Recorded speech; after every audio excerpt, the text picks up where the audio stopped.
Hello. Yes, it's another week, another episode on Delight Channel, Development, Empowerment and Leadership Initiative. Are we making sense to you at all? Can I request you to please find some time, drop us a comment, send us questions, and share this video. When you share, you give us the reason to go on doing the little we can to achieve world transformation, one man at a time, one community at a time. Of recent, in the Made Simple series, we've been talking about the career track, and where we are at is talking about conflict management at work. And to get the skill set you need to achieve that, to get it across to you, we've been talking about emotional intelligence. Last week, we dwelt a bit more on how do you separate facts from feelings, and how do you use that knowledge in the decision point between action and outcome to take ownership and respond as against reacting. That's a mouthful. If you have missed that, go back to last week's episode before you watch this one so that it is easy for you to connect it. Now, this week, what I promised to do is to leave the realm of theory and try and break it down a bit into the specifics. I said I was going to share with you a 7-point activity that you need to commit to. I repeat, you must commit to this 7-step activity so that when you acquire the skill set for doing them, it will stop being something you do after the event, but it becomes a part of you, so you are able to deal with it on the go as the events are happening. All right, so let's get down to it quickly so that I can be as brief as possible this week. So this 7-step I am going to share with you is called the reflective cycle. All right, at the top of that reflective cycle, the first step there, when you are trying to learn this, is to pick on one incident that has happened to you. One incident that happened to you. Something small, something big, whatever comes to your mind, pick on it. All right? Try and focus on that incident, bring it back to memory, recall as much of the detail as you can, and in doing that, ask yourself, how did you feel about that incident? Okay? Yes? Are you doing that now? Figure out your feeling. Was it anger? Was it irritation? Was it excitement? Was it elation? What was the feeling? Then the next question you need to ask yourself is, the outcome of that event, did your feeling affect it? Now, stop and ask yourself, the way you felt about that incident, did it affect the outcome of that incident? Meaning, the way you spoke to your colleague, the way you responded to your boss, did the feeling you had either before, during that event, did it affect that outcome at all?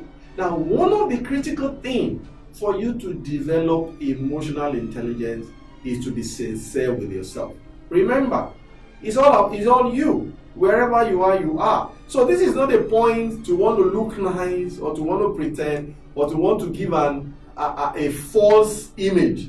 It's up to you to be real with yourself. So the question is, do you think that the outcome of that event was influenced by the way you were feeling? Now, the next step is, if you can answer the question, say yes, it affected it. You don't need to ask yourself, what could I have done differently? Let me give you an example before I go to the next step. You know, there is a common concept of transferred aggression. Somebody's upsetting you somewhere, somebody's upsetting you somewhere, and then you get into the office and then you take it out on everybody, and then you say things you don't have said, you act the way you don't have acted, and you leave a lot of people bruised and broken. And so they begin to avoid you when they see you in that mood. Now, that will not help you whether you are a boss or you are a colleague or you are a subordinate. So, if you find that as an example that, hey, The fact that I was angry before coming into the office affected the way I handled that small incident. The next question then is, what would you do differently? That what will you do differently, you must be real about it. You must be very, very real about it. That leads you then to the next step to say, don't just think somewhere and say, what would you do about it? The next thing is, make a plan.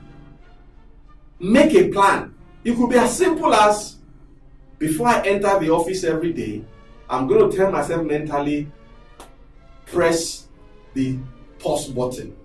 Everything that's happening before, traffic, home, children, wife, girlfriend, whatever, stops here. I am not going to take this into the office. And anytime you find something happening and your emotions begin to build up inside you, what are you able to do? You have to say, hey, no, I'm not going to allow this to happen. And the next step, which is the last step, is to then say, take the first step. All the things you've been saying amounts to nothing if it only ends at the point of plan. You must take that first step. That first step must be one incident, one day, one time when you do something differently than what comes natural to you. Yeah? So, this is called the reflective cycle. If you are able to acquire this skill, what is the journey you should expect? Number one is, as I've shown you in that slide, it will first be after the event. Something happened, you debrief it. Something then happened, then you debrief it.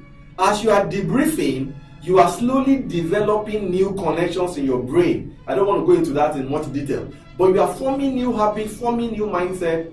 Don't be upset with yourself. Don't expect that the day you hear this video or the first day you try to do it, everything will fall into place. No, it does not work like that. It takes time. But as you begin to practice it in areas and you begin to form the new habit, then slowly it becomes a part of you in the present, where something is going on in front of you and you're able to pick that. I'm getting upset. I'm getting upset. Immediately, in self-talk inside yourself, you can say, hey, why are you upset? What's this guy saying to you that is making you get upset? Oh, no. That has nothing to do with this guy. It had to do with what I saw in traffic, the mail I just got. And just tell yourself, you know what? No, I'm not going to bring that into this. You will be shocked. You know, in the beginning, it will look like you are losing your mind. This was my experience when I started this journey. I used to tell my coach then that it's like somebody hacked into my brain. Because it's like I now have a different pair of eyes where I am seeing myself. I'm talking to myself. I'm observing myself and say, don't do that, do this. But man, can you quantify the impact? Can you quantify the value? Is it measurable? When people now look at you, your responses are measured. Your responses are controlled. You are almost always driving in the direction of what you want. You are no longer at the mercy of how you are feeling. You are no longer at the mercy of what the environment is throwing at you. You are deliberate to seize the moment, hold it, and be in control of the kind of response you are bringing forward day after day. That's a very nice place to be. So, this is the assignment for you. When are you starting? Now, as you end this video, find a 10-minute space, go through that reflective cycle, and make it a practice every day. If it's possible, 2-3 times a day. If not, at least before you go to bed, pick it and continue to work on it until it becomes a part of you, and then you can add that to your portfolio. Yeah, that's a good landing point for the week. But remember, there are 4 steps or 4 blocks to emotional intelligence. Number 1, remember, self-awareness. Number 2, remember, self-management. Number 3, remember, social awareness. And number 4, remember, relationship management. What we've dwelt on so far is self-awareness and self-management. I'm going to continue from next week to learn self-management, and then I hope I can breeze through social awareness and relationship management, because it's on the foundation of these 2 blocks that you are able to achieve this too. Thank you as always for being here. And like I said at the beginning, I'd like to hear from you. It's your way of encouraging us to continue to do this. So I look forward to reading from you this week. And remember to share as widely as you can. See you next week, but until then, don't ever forget that T-Mac is still my name, and all I'm trying to do is what? Make a little difference. Thank you once more, and have a good time out there. Bye.